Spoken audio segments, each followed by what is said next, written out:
brought to you by ITEL and Higher.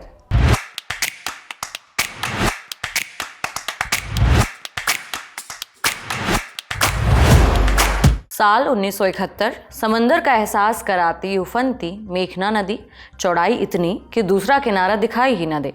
चारों ओर सिर्फ पानी ही पानी।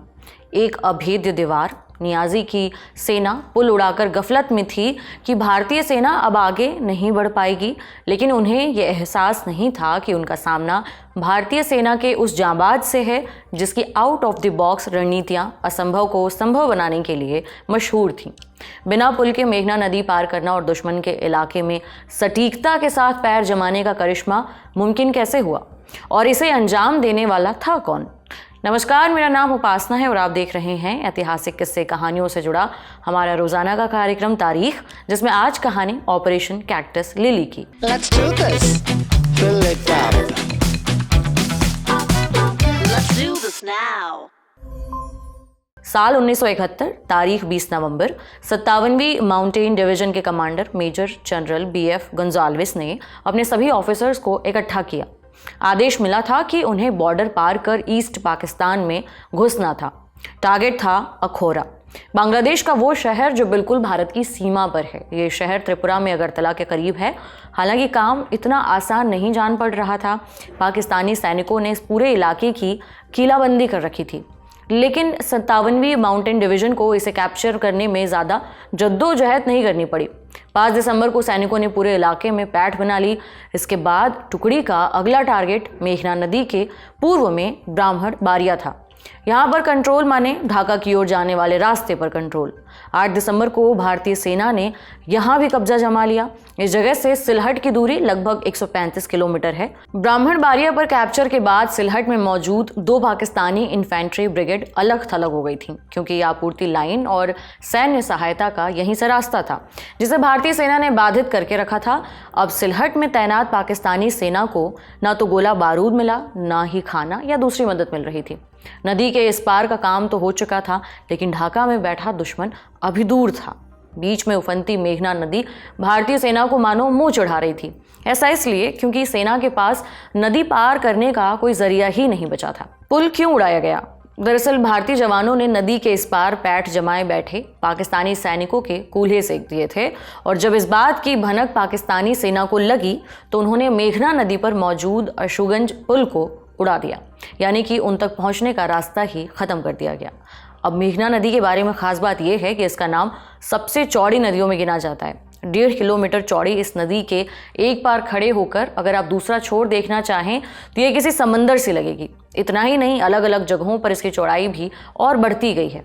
एक बार के लिए टैंक ये रास्ता पार कर लें, लेकिन हजारों सैनिकों और लाल लश्कर के साथ ये बिल्कुल मुमकिन नहीं था। अब इतनी जल्दी पुल बनाना कोई एक रात का खेल तो था नहीं। दुश्मन उधर चाय की चुस्कियां लेने में मशगूल हो गया और इधर मुक्ति वाहिनी समेत सेना के जवानों के कंधों पर चुनौती और समय की मार भारी पड़ रही थी। मगर इस बीच भारतीय 4th कॉर्प के बीच कुछ पक रहा था। यहाँ एंट्री हो रही है 4थे कोर के कमांडर और इस पूरे ऑपरेशन का मोर्चा संभालने वाले जनरल सगत सिंह के। आगे बढ़ने से पहले कुछ डिफेंस टर्म्स सुलझा लेते हैं। हमने अभी 57वीं माउंटेन डिवीजन की बात की और फिर अचानक 4th कोर की एंट्री हो गई। दरअसल फौज को लड़ाई के लिए एक खास किस्म के टुकड़ों में बांटा जाता है। जिस कोर में सगत सिंह थे यानी 4th कोर, उसमें माउंटेन डिवीजन था। 57वीं माउंटेन डिवीजन ये पहाड़ों की लड़ाई में एक्सपर्ट होते हैं। इन्हें इस हिसाब से ट्रेन किया जाता है जिसमें जाट, गोरखा, सिख सभी जवान शामिल होते हैं। अब आते हैं कहानी पर। Chief of army staff Sam Manekshaw, 57वीं माउंटेन डिवीजन के commander major general BF Gonsalves, 4th corps के कमांडर सगत सिंह, एक के बाद एक धुरंधर, माने नाम ही काफ़ी ये वाला सीन था। गेम इतनी आसानी से ओवर हो जाए जैसी बात पचने वाली बिल्कुल नहीं लग रही थी। लेकिन पाकिस्तानी सेना तो फैंटम में थी कि भारतीय सेना नदी किनारे ही तंबू लगाकर बैठी है। किसी को भी नहीं पता था कि यह नदी कैसे पार की जाएगी। लेकिन मुक्ति संग्राम में अंतिम जीत की गंध हवा में फैल चुकी थी। सैनिकों में जोश था क्योंकि उनके साथ जनरल सगत सिंह थे। इस बारे में जब हमने सेना के एक अधिकारी से जानकारी ली तो उन्होंने बताया कि Sagat out of the box वाली सोच और रणनीति के लिए जाने जाते थे। सगत सिंह तो पहले आसानी से कुछ मानते ही नहीं थे और जो तैयार हो गए तो उसे अपने तरीके से ही करते थे। 4th गार्ड बटालियन से जुड़े मेजर चंद्रकांत सिंह ने अपने एक लेख में बताया है कि किसी भी नदी को पार करने के ऑपरेशन के 5 भाग होते हैं। नदी के तट पर पैठ बनाना, नदी को पार करना, दुश्मन की तरफ ब्रिजहेड बनाना, ब्रिजहेड से बाहर निकलकर आगे बढ़ना, दुश्मन के इलाके में घुसकर अपनी सेना और हथियारों के लिए जो सुरक्षित जगह बनाई जाती है उसे ब्रिजहेड कहते हैं। नदी के तट पर पैठ बन ही चुकी थी, अब बारी थी उसे पार करने की। इतिहास में अब तक लड़े गए किसी भी युद्ध में से सबसे बड़ी जीत को अगर दर्ज किया जाने का फैक्टर यही रखा जाए तो भारतीय सेना और एयरफोर्स का ये ऑपरेशन सबसे शानदार कारनामों में से एक माना जाएगा। घड़ी में दोपहर के करीबन 1 बज रहे होंगे। 4th कोर की टीम ब्राह्मणबाड़िया स्टेडियम पहुंची। कमांडिंग ऑफिसर सगत सिंह ने सबको इकट्ठा करके बताया कि मेघना नदी को पार करने का आदेश मिला है और इसके लिए हेलीकॉप्टर लैंड होने वाले हैं। नए नक्शे दिए गए जिसमें ब्राह्मणबाड़िया से ढाका तक का इलाका शामिल था। नदी के रायपुरा में लैंडिंग होनी तय थी। मेजर चंद्रकांत सिंह ने अपने लेख में बताया कि देहरादून में सर्वे ऑफ इंडिया प्रेस में सगत सिंह ने पहले ही मैप छपवा लिए थे, वो मैप जो उन्होंने सैनिकों को ऑपरेशन से पहले दिया था, मानो उन्हें पहले से ही इन चीज़ों का अंदाज़ा हो। बहरहाल ऑपरेशन को अंजाम देने के लिए 14 Mi-4 हेलीकॉप्टर तैयार थे।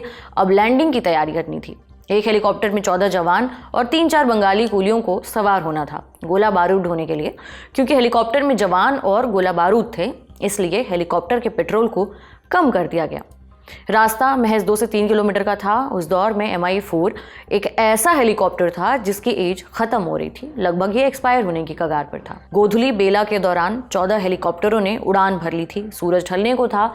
सभी हेलीकॉप्टर ग्रुप में मेघना नदी के ऊपर से गुजर रहे थे। मेजर चंद्रकांत सिंह ने अपने लेख में बताया कि ये क्षण सभी सैनिकों के लिए किसी हॉलीवुड मूवी से कम नहीं था, लेकिन इसे रिकॉर्ड करने के लिए कोई कैमरा तक नहीं था। मात्र 15 मिनट में रायपुरा में लैंडिंग होती है। चुनौती यहाँ ख़त्म नहीं हुई। जिस जगह लैंडिंग होनी थी वहाँ की मिट्टी बहुत गीली थी। एक आध हेलीकॉप्टर लैंड हुए तो ज़मीन धंसने सी लगी। ऐसे में बाकी के सभी सैनिकों ने कूद कर लैंडिंग की। ज़्यादातर सैन्य कार्रवाई में गांव वाले जान बचाने को होड़ में होते हैं, लेकिन बंगाली मूल ने जब हमें देखा तो वो जॉय बांग्ला जॉय इंदिरा के नारे लगाने लगे। उन्होंने सैनिकों को कंधे पर उठा लिया और ये भीड़ हज़ारों में बदल गई। पाकिस्तानियों ने भारी गोलीबारी के साथ जवाबी कार्रवाई भी की थी, लेकिन सेना के साथ स्थानीय लोगों का हुजूम भी शामिल हो चुका था। अगले ही दिन जनरल नियाजी ने संयुक्त राष्ट्र से संपर्क किया और शांति के लिए मुकदमा दायर किया। One member state of the United Nations, India, has not only launched aggression on the territory of another member state, Pakistan, but has openly demanded that Pakistan dismember itself and give up that part of its territory which contains the majority of its population. इधर commander of the Indian Eastern Command lieutenant general Jagjit Singh Arora negotiation के लिए पहुंच गए। पूर्वी पाकिस्तान के governor lieutenant general Amir Abdullah Khan Niazi के सामने अब कोई विकल्प नहीं था। तो सरेंडर की दिलचस्प कहानी ऐसी है कि रेस कोर्स में एक मेंस और 2 कुर्सियां लगाई गई। कुछ ही देर में पूर्वी सेना के कमांडर जनरल जगजीत सिंह अरोड़ा वहां पहुंचे। इसके बाद जनरल नियाजी ने दुनिया का सबसे बड़ा सरेंडर किया और एक नया देश बांग्लादेश बना। जनरल जगजीत सिंह अरोड़ा ने इस सरेंडर के लिए पहले सैम मॉनेकशॉ को बुलाया था, लेकिन उन्होंने इसका श्रेय लेने से इनकार कर दिया, ये कहकर कि ये टीम की मेहनत है। संभावित ही है कि उन्होंने 4th कॉर्प को इसके लिए फ्री हैंड दे रखा था। अंतिम में आपको ये बताते चलते हैं कि 4th कोर को मेघना नदी पार करने का आदेश मिला था, जैसा कि सगत सिंह ने अपनी टीम को बताया था। वास्तव में ऐसा कोई आदेश मिला ही नहीं था। टीम को केवल पूर्वी पाकिस्तान के अंदर घुसने का आदेश मिला था। मेघना नदी को पार करने का फैसला पूरी तरीके से जनरल सगत सिंह का था। जब जनरल अरोड़ा को सगत के प्लान के बारे में पता चला तो उन्होंने तुरंत ऑपरेशन को रोकने का आदेश दिया, लेकिन बार बार समझाने के बाद भी उन्होंने ऐसा करने से इनकार कर दिया। तो ये थी ऑपरेशन कैक्टस लिली की कहानी। भारतीय सेना के पराक्रम के ऐसे और किस्से और कहानियां हैं जो इतिहास में दर्ज हैं, जो हम आपके सामने समय समय पर लाते रहेंगे। बहरहाल आपके लिए आज का ये एपिसोड लिखा था हमारी साथी प्रगति चौरसिया ने। उम्मीद करते हैं आपको ये एपिसोड पसंद आया होगा। अपना फीडबैक जरूर दें और देखते रहिए ललन टॉप। शुक्रिया।